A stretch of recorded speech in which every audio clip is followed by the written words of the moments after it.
If you feel like a doormat, you probably have low self-worth. Sorry, it was also me, so no judgment. Guys, my name is Melanie Silva. I'm a recovered people pleaser turned boundary baddie, and today we're talking about self-worth and how low self-worth connects to people pleasing, toxic relationships, and a bunch of other gunk. I'll share my story and give you tips that can change your life for the better. And if you struggle to say no in social situations, grab my free guide, Say No with Grace. It's in the description below. So, how I realized I had low self-worth. During my last health crisis, I started reflecting. Why do I always end up the victim in relationships? Why so many narcissists? Why so many selfish, domineering people? Not just romantically, but in friendships and career too. I've always had career goals at every stage of my life, but it always felt like I was circling the goal without actually winning. I'd work, strive, push forward, and then watch someone else get chosen for the thing I wanted. And the wild part, half the time, they weren't even better than me or more qualified. Now I realize the only difference between me and them was that I had low self-worth and they had high self-worth. That was the missing piece.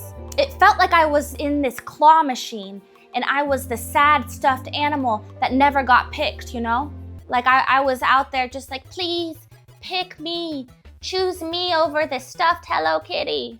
When I first acknowledged my low self-worth, I had no idea where it would lead. The truth, it was embarrassing to look at my wounds and patterns, but it was worth it because I can honestly say now, I honestly think I am worthy of everything I want. I honestly believe I deserve good treatment from people. And so now I receive it. I honestly know I'm worthy of my career goals and I trust that they'll happen in time. I've let go of controlling the how and given it up to the universe. That shift brought me so much peace. Being able to look at myself in a loving way has been a game changer. Not just in material results, like yes, I am making more money and yes, I have healthier relationships, but in my stress levels. I'm not in chaos all the time anymore because what most people don't realize is this. A lot of drama in your life, especially in relationships, is directly tied to your self-worth. And you know, what is self-worth really? Influencers throw it around all the time, but what is it actually? If you've always had self-worth, you probably don't even notice it. If you've never had self-worth, you don't know what you're missing. I only know what it is because I went from zero to actually having it. For me, self-worth is how you feel about yourself. Here's an exercise. Close your eyes, get into a meditative state, and really picture yourself in your mind's eye. See all of yourself. And as you're scanning yourself in your mind's eye, if you notice that you start getting like a cringe feeling in your stomach or you get an uncomfortable sensation when you view a part of yourself, then you know that there's something wrong with your self-worth. Because when you view yourself, you should get that warm, tingly feeling that you get when you think about a crush. This exercise is your barometer. And yes, parts of you might feel strong and respected, while other parts might still feel cringy. That's normal. It just means those parts need extra love and healing. I even checked the dictionary just to see how the definition of self-worth lined up with my definition. So in the dictionary, self-worth is another word for self-esteem. When I looked up self-esteem, it defined it as confidence in your own worth and abilities, self-respect. So yeah, we're all pointing in the same direction here. Oh, bonus exercise. Reframe how you talk about yourself. Instead of highlighting what you think is negative, spin it with love. For example, yeah, this is Melanie. Sure, she's been single for 5 years, but now she talks to God like he's her boyfriend, so she never feels lonely. You see that? It's the truth, but I spun it in a positive way. Like the truth can be positive or negative depending on how you look at it. Here's how to build self-worth and stop people-pleasing. It's a process. For me, it took about 6 months of deep inner work. Then I had to practice in real time when low self-worth patterns showed up. Example 1, the comedy show. So I finished performing a comedic set at a show of mine, and a male friend sat next to me. He made a perverted joke that was directed at me, and I was instantly uncomfortable. So I turned to him, I looked him in his eyes, and I said, "You're lucky I even let you sit this close to me." He backed down fast, apologized, and even changed the subject. I felt powerful because I am powerful. That moment was proof. Protecting myself mattered more than making him comfortable. You can be that powerful too. Comment below, "I am powerful." Let's start manifesting more self-worth for everyone. Oh, here's another example. The film festival. The film festival that wasn't a film festival. So a male friend invited me to what I thought was a film festival. Turns out it was just the two of us at a movie. A surprise date.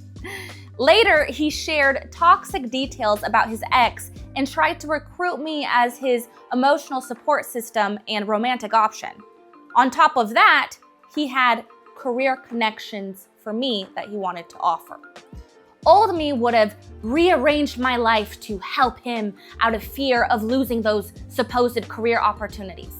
But I stopped myself. I reminded myself I don't have to bend for anyone. If opportunities depend on me being his therapist/girlfriend, I don't want them. So I took a day and then texted him, "Hey, I can't meet to talk about your ex. It sounds like you might need professional help, and I really can't do that for you." Guess what? He backed off. And funny twist, he still offered career opportunities to me. I was pleasantly surprised that he still offered me an opportunity. I was fully ready for the relationship to be fully burned. But that's the other thing. As you build your self-respect, people will either fall away or they will bend to you. That's it, okay?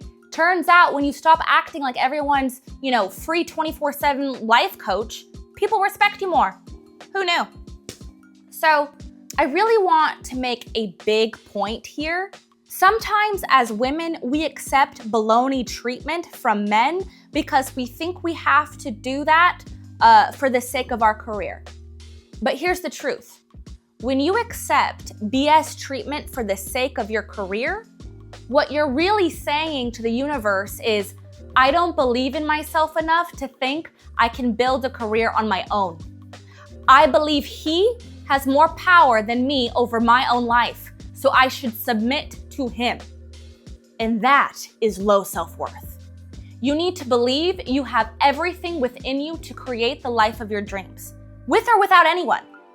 Really feel that. Really let that seep in. So, key takeaways.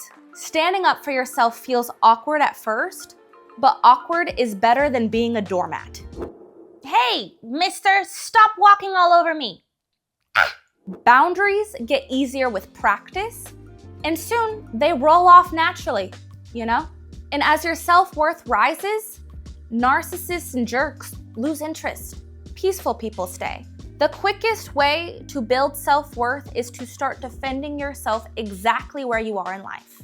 Think of it like pest control. Once you put up boundaries, the roaches stop showing up. So, if you feel stuck in relationships where people don't value you, start by asking, how do I actually feel about myself? And do that little exercise that, I did earlier.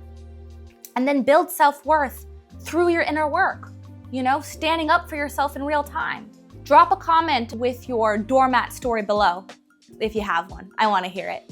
If you're a people pleaser struggling with saying no, grab my free guide, Say No with Grace. It's in the description down below. Love you all.